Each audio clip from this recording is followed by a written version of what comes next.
민수기 오늘 본문에 보면 어떻게 시작을 합니까? 1절 말씀을 한번 볼까요? 여호와께서 모세와 아론에게 말씀하여 이르시되 이스라엘 자손은 각각 자기의 진영의 군기와 자기의 조상의 가문의 기호 곁에 진을 치되 회막을 향하여 사방으로 치라. 이렇게 말씀이 시작되고 있는데요. 이스라엘 백성들은 430년 동안 애굽에서 종살이를 했습니다. 그러니까 그들은 어떤 훈련된 사람들도 아니고 또 조직된 생활을 했던 사람들도 아닙니다. 그런데 그들이 갑자기 이제 애굽에서 나와서 광야에 이르게 된 거잖아요. 근데 그들이 광야에 도착한 목적은 광야를 지나 가나안에 들어가기 위해서입니다. 가나안에 들어가기 위해서는 무엇을 꼭 해야 되느냐? 전쟁을 치러야 합니다. 전쟁을 치러서 가나안을 이제 정복하고 하나님께서 약속하신 땅을 차지해야 되는데, 전쟁을 치른다는 것은 그들이 오합지졸의 상태로 아무렇게나 그들이 가나안에 들어가면 백전백패입니다. 그러니까 그들이 가나안에 들어가서 땅을 차지하려면 군대로 조직을 해서 군인으로서의 훈련과 또 질서를 갖추어야 이스라엘 백성들이 가나안 땅에 들어가서 땅을 차지할 수가 있게 되겠죠. 그렇기 때문에 하나님께서는 제2년이 되었을 때, 다시 말하면 시내산에서 하나님의 율법을 받고 드디어 2년 차가 되었을 때 이스라엘 백성들에게 명령을 한 거죠. 군대 조직으로 이스라엘 백성들을 편성해서 군대 조직의 질서를 따라 이스라엘 백성들이 땅에 머무르기도 하고 또 행진하도록 하라. 이게 오늘 본문의 내용입니다. 남자들만 60만 명이 넘습니다. 오늘 본문에 보니까 20세 이상 남자를 조사해 보았더니 60만 3,550명입니다. 처음 이스라엘 백성들이 애굽 땅에 들어갔을 때 인구가 75명이었습니다. 그런데 그 인구가 400여 년이 흘렀을 때 20세 이상 남자만 60만 3,550명. 이 60만 3,550명 가운데는 레위인의 숫자가 빠져 있습니다. 그러니까 얼마나 많은 숫자이겠습니까? 이렇게 많은 수가 일사불란하게 이 척박한 광야 생활을 해내가고, 그리고 그 광야를 통과하여 가나안 땅에 들어가려면 중구난방 오합지졸로는 안 된다는 것입니다. 군대로 조직하고 편성해서 질서와 체계를 가지고 그들이 이동하고 그리고 머무르고, 이러한 삶을 그들이 실천해야 이스라엘 백성들의 광야 생활과 가나안 정복이 원활하게 이루어질 수 있게 되는 것이죠. 그래서 오늘 본문을 통해서 하나님께서는 이스라엘 백성들의 진을 어떻게 배치하고 행군 순서를 어떻게 정할 것인지를 오늘 하나님께서 모세와 아론에게 명령했습니다. 주로 하나님께서는 누구에게 명령을 하시느냐? 모세에게 명령을 하셨습니다. 그런데 오늘 본문에는 모세와 아론에게 명령을 하셨죠. 아론이 여기에서 하나님의 명령을 함께 들은 이유는 진을 배치하고 행진하는데 회막이 중요한 역할을 하기 때문입니다. 회막은 누구 담당입니까? 바로 아론의 담당이기 때문에 오늘 본문에 보면 진 배치 명령에 모세와 아론이 하나님의 명령을 직접 듣게 됩니다. 다시 본문을 보시면 이제 3절부터 31절까지 어떻게 진을 치도록 되어 있느냐면 동서남북 사방으로 세 개의 지파가 한 팀이 되어 가지고 동서남북 이렇게 진을 치도록 명령을 했습니다. 그리고 행진할 때는 이제 1, 2, 3, 4 이렇게 순서를 정해서 행진을 하도록 되어 있는데요. 동쪽 진영에는 어느 지파가 있느냐? 유다 지파가 가장 대표 지파로 선정이 되었습니다.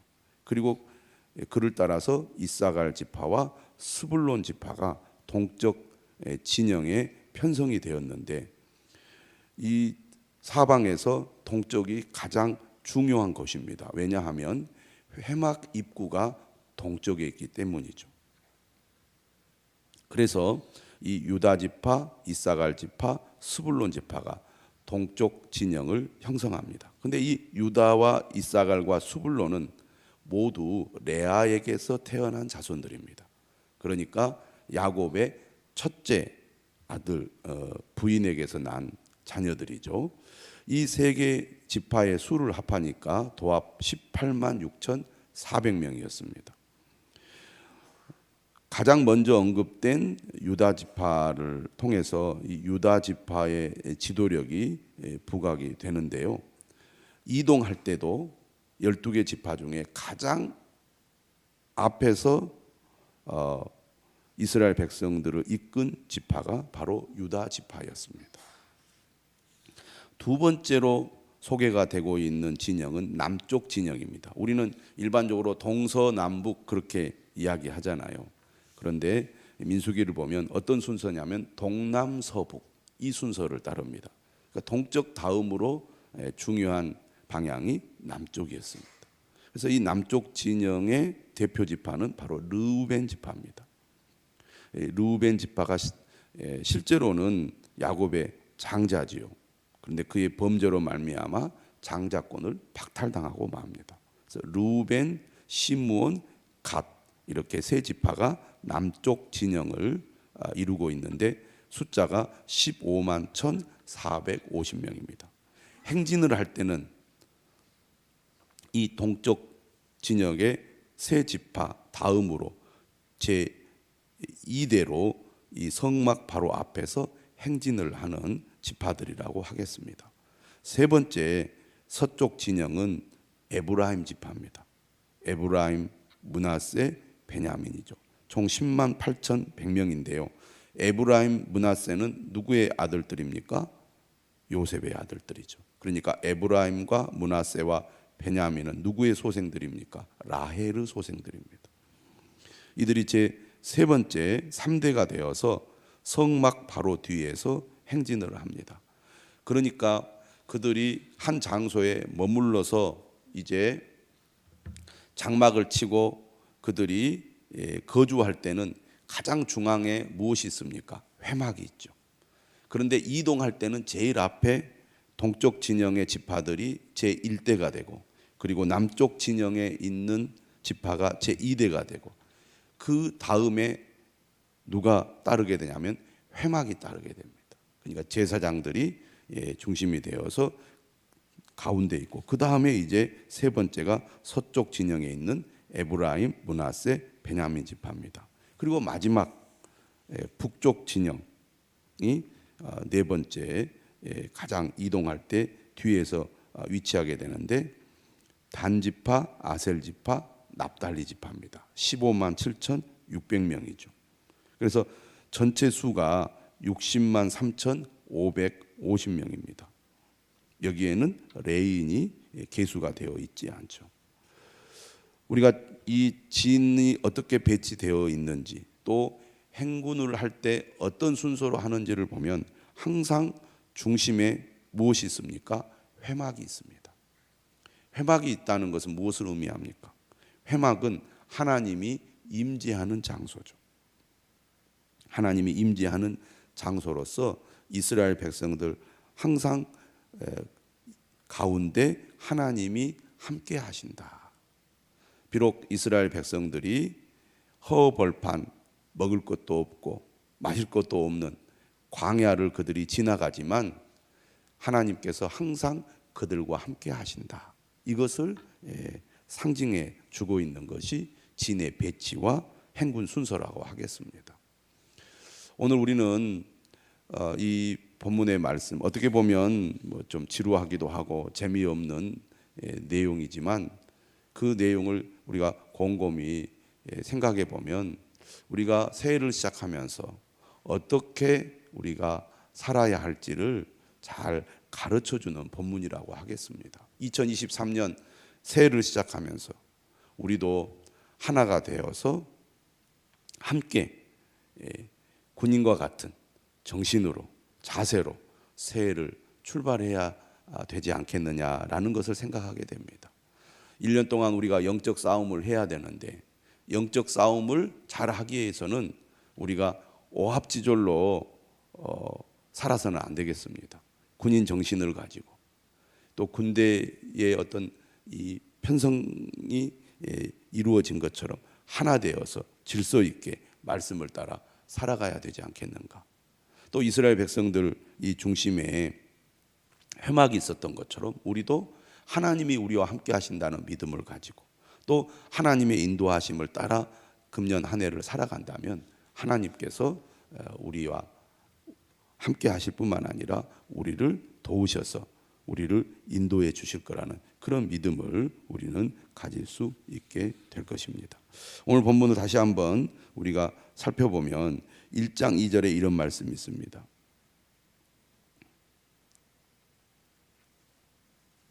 끝에 이렇게 되어 있죠. 진을 치되 회막을 향하여 사방으로 치라. 회막을 향하여 사방으로 치라. 다시 말하면 회막의 바깥을 향하지 않고 회막 방향으로 진을 치라 그 말입니다. 다시 말하면 우리가 항상 어떻게 살아야 합니까? 하나님 중심으로, 말씀 중심으로 살아야 한다는 것입니다. 저는 2023년 우리 성도들이 하나님 중심, 말씀 중심, 교회 중심으로 신앙생활을 하기로 결단하고 그러한 신앙생활을 여러분들이 금년 한 해에 해 나갈 때 하나님께서 우리와 함께 하시고 우리를 인도해 주실 줄로 믿습니다. 오늘 말씀 이제 32절 끝에 보면 이렇게 말씀이 시작하죠. 이상은 이스라엘 자손이 그들의 조상의 가문을 따라 계수된 자니 모든 진영의 군인 곧 계수된 자의 총계는 60만 3,550명이며 레위인은 이스라엘 자손과 함께 계수되지 아니하였으니 여호와께서 모세에게 명령하심과 같았느니라.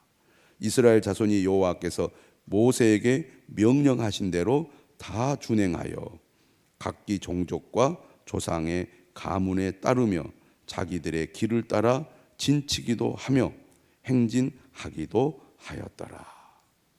드디어 이제 광야의 이동을 본격적으로 하게 되는데 군대로 편성하여 질서를 따라서 그들이 이동을 하는 것을 볼 수 있습니다. 여기에서 중요한 내용은 무엇입니까? 그들이 여호와께서 모세에게 명령하신 대로 다 준행하였다는 것입니다. 이스라엘 백성들이 광야 생활을 잘 해 나가기 위해서 그리고 가나안에 그들이 입성하기 위해서 가장 중요한 것은 하나님의 명령에 순종하는 것입니다. 그들은 온전한 순종을 했습니다. 여기에는 불평이 없었어요. 그러니까 이스라엘 백성들이 잘 될 때는 어떤 때였느냐? 하나님의 말씀에 온전히 순종할 때였습니다. 여러분 한번 생각을 해보십시오. 12지파가 있는데 제1대, 2대, 3대, 4대 이렇게 순서를 정해서 편성을 합니다. 그럼 누구는 1대고 누구는 4대냐? 왜 우리가 제일 뒤에 있어야 되느냐? 다음에는 우리에게 앞자리를 주라.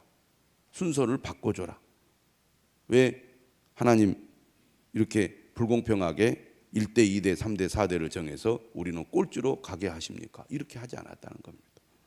하나님께서 모세를 통해 명령하신 대로 그들이 다 준행했습니다. 그렇게 할 때 이스라엘 백성들은 광야 생활을 안전하게 잘 할 수 있었던 것이죠.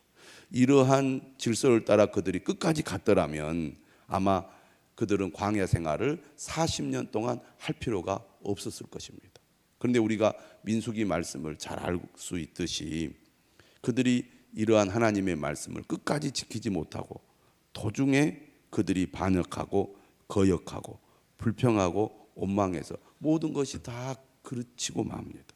그래서 1세대 이스라엘 백성들은 전부 다 광야에서 죽고 말게 된 거죠. 오늘 우리는 이 민수기 말씀을 통하여 하나님의 말씀을 순종하되 끝까지 순종하는 사람이 되어야겠다. 이렇게 여러분들이 결심해야 될 줄로 믿습니다. 여기에서 보면 그러면 그들이 어떻게 하나님의 명령에 순종했느냐? 여기에는 모세라는 지도자의 지도력이 중요한 역할을 합니다. 하나님께서 모세를 선택해서 이스라엘 지도자로 부르셨죠.